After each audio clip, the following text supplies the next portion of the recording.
A very good evening and a warm welcome to the Business Roundup on another weekend. We at Television bring you as usual another collection of latest happenings and developments in the business arena, easing your decision-making moments. Now let's have a look at the headlines for today.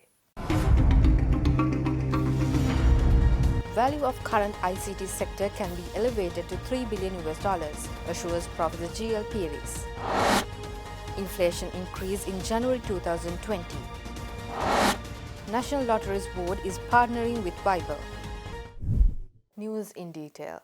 The central bank report shows that the headline inflation, as measured by the year-on-year change in the National Consumer Price Index, increased to 7.6% in January this year from 6.2% in December 2019.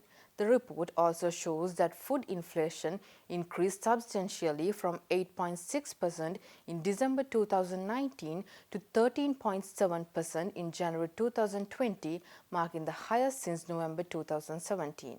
The increase in inflation in January 2020 was driven by monthly increase of prices of items in both food and non-food categories. Non-food inflation stood at 3% in January 2020, while the change in the NCPI measured on an annual average basis increased to 4.1% in January 2020 from 3.5% in December 2019. Monthly change of NCPI recorded at 1.5% in January 2020, and it was due to the price increases observed in the items of both food and non-food categories. The CBSL data stresses that the increase in prices of items in the food category was mainly caused by supply shortages occurred due to adverse weather conditions prevailed during the latter part of last year. In addition, prices of items in the non-food category also recorded increases during the month owing to price increases of the items in housing, water, electricity, gas and other fuel categories, education, alcoholic beverages and tobacco subcategories. The core inflation, which reflects the underlying inflation in the economy, decreased from 5.2% in December last year to 3.9% in January 2020 on year-on-year basis, recording the lowest since January 2019. However, annual average core inflation remained at 5.6% in January 2020. Central Bank of Sri Lanka announced that the land valuations indicator, which is known as LVI for the Colombo district, grew 10.4% in the second half of 2019 from a year earlier. The overall indicator has also gone up to 138.9 points from 125 points a year earlier. The central bank issuing a statement said that the per-perch bare land prices across residential, commercial and industrial properties had gone up. The residential LVI went up to 10.7%, while both the commercial and industrial LVIs went up to 10.3%. The index covers central Colombo and south to Moratuwa along the coast, Sri Jayawardhanapura, Kaduwela, Kasbawa, Homagama running up to the Seethawaka and Paduka areas inland. Accordingly, central bank statement showed that compared to the first half of 2019, land prices had increased by 5.1% in the second half. The rate of price increase has slowed down from a 16.8% growth in the second half of 2018 to a 12.8% growth in the first half of 2019, falling further in the last 6 months of 2019. The statement also said that land prices are obtained from the valuation department on a biannual basis. President Gotabaya Rajapaksa instructed the officials to implement a program to control the rising prices of vegetables with the aim of providing relief to consumers while safeguarding farmers. President Rajapaksa gave these directives during a meeting held at the Presidential Secretariat last Monday with the officials of the Ministry of Mahaweli Development and the Ministry of Trade.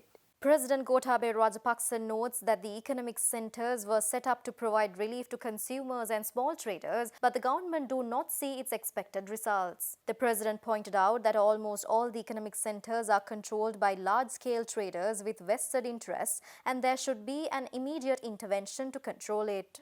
During the meeting, the president also suggested to explore the possibilities of vegetable cultivation in state lands belonging to plantation companies, not only limiting to coconut cultivation. The officials also briefed the president over the government paddy purchasing program, which is constructed with the assistance of the army. The president instructed the officials to repair all other paddy storage warehouses immediately and make sure those are ready at any time for storage facility. Commercial Bank Chairman Dharma Dheerasinghe says that the stock exchange plays a far more vital role in allowing businesses access to capital and providing the opportunity for companies to enhance their visibility and public image.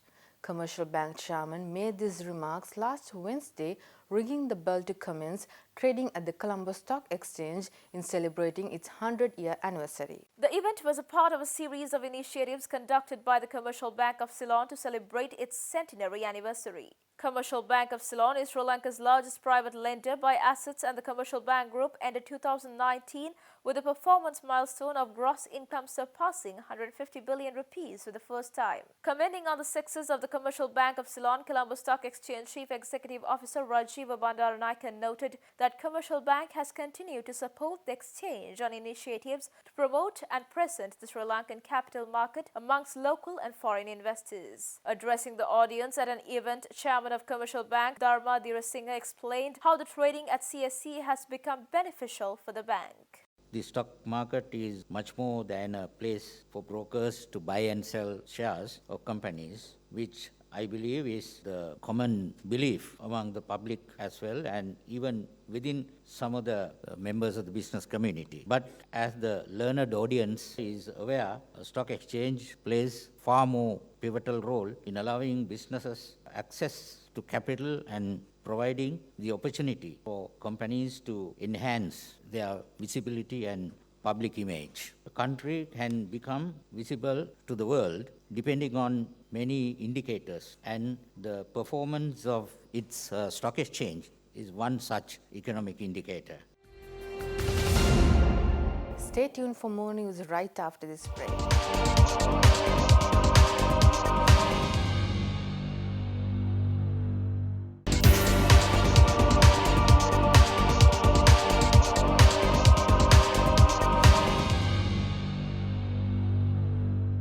Welcome back after the break. Business Today recognized the top 30 best performing corporates in Sri Lanka for 2018 to 2019, a year in which resilience, innovation and the search for new markets played a vastly important role. Thus, Hatton National Bank reclaimed the #1 bank in the Business Today Top 30 award ceremony, which was held under the patronage of Chief Guest Prime Minister Mahinda Rajapaksa in Colombo last week. Chairman of SLPP, Professor G.L. Peiris, delivered the keynote speech at the 22nd year of the award ceremony, and founder of SLPP, Basil Rajapaksa, was also present at the event ceremony. Meanwhile, Hatton National Bank was #1 in the first ever Business Today Top Corporate ranking in 1997, which at that time was Business Today Top 10. After 22 years, Hatton National Bank is yet again at #1 in the Business Today Top 30. Continuing its trajectory with a strong performance, Commercial Bank of Ceylon ranked at #2, while LOLC Holdings rose to #3. The Business Today Top 30 2018-2019 saw the entrance of 3 new companies: Dilma Ceylon Tea Company at #27, Citizens Development Business Finance at #28, and Pan Asia Banking Corporation at #30. The Business Today Top 30 is based on published information of companies listed in the Colombo Stock Exchange and social considerations. The companies have been selected on the basis of their performance recorded during the financial year ending December 31st, 2018 and March 31st, 2019 with the assistance of KPMG Sri Lanka. Scholar and chairman of Sri Lanka Podujana Peramuna, Professor G.L. Peiris stresses that Sri Lanka has the potentiality to raise the value of the ICT sector to $3 billion from current $1 billion. Delivering the keynote speech at the Business Today Top 30 award ceremony, which was held last week, Professor G.L. Peiris also highlighted the importance of having a simple yet a modern legal system in solving commercial disputes.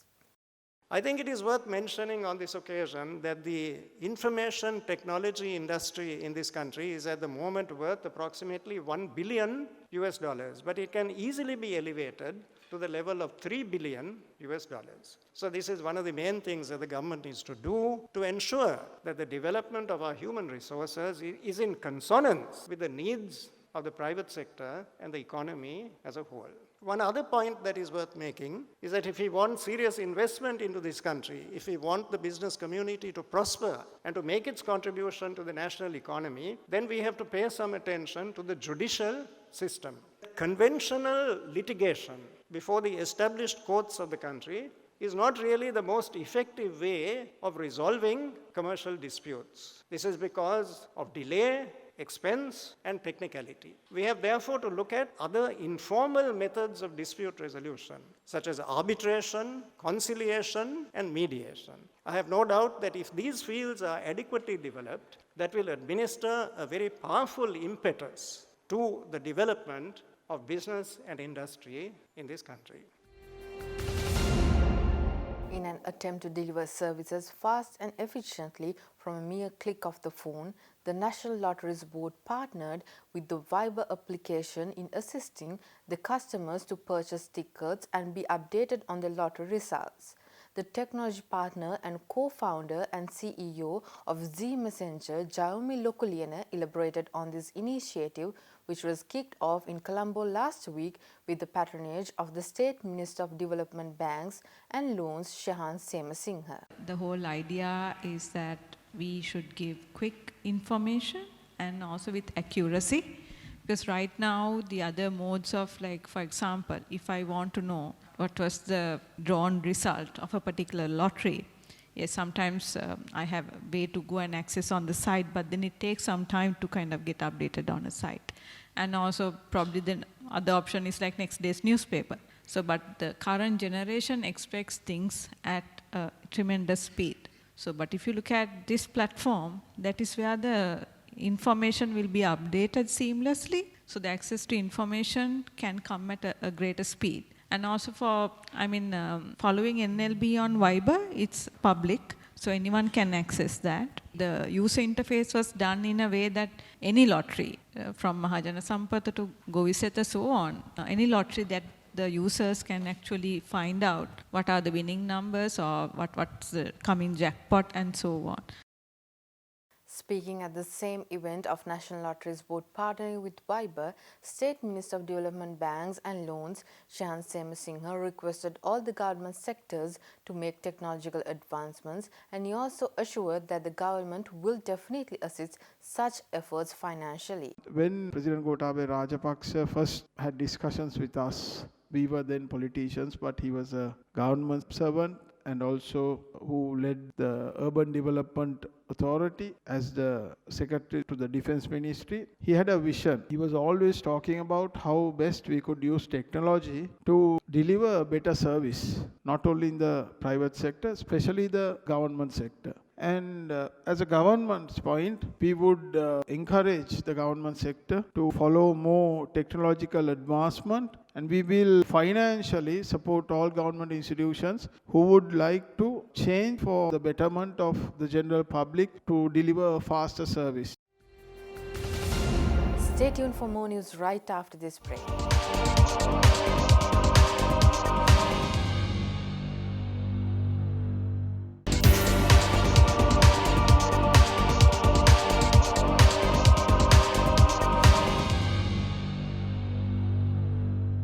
Welcome back after the break.